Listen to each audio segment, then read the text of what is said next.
നിങ്ങൾക്ക് എല്ലാവർക്കും ഉമ്മാനെ ഇഷ്ടമാണോ? നമുക്ക് ഉമ്മാനെ കുറിച്ച് ഒരു പാട്ട് പാടിയാലോ? താലോല പാട്ടുകൾ പോലെ മറ്റൊരു പാട്ടുണ്ടോ?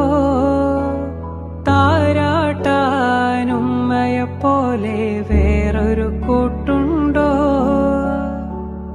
ഉമ്മാന്റെ മടിത്തട്ട് സ്വർഗീയ പൂന്തട്ട്, ഉമ്മാന്റെ മടിത്തട്ട് സ്വർഗീയ പൂന്തട്ട്.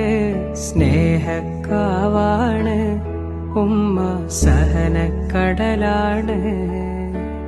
സ്നേഹക്കാവാണ് ഉമ്മ, സഹനക്കടലാണ്. ഉമ്മാന്റെ കാലടിപ്പാടിലാണ് സ്വർഗം ഓർത്തോളി.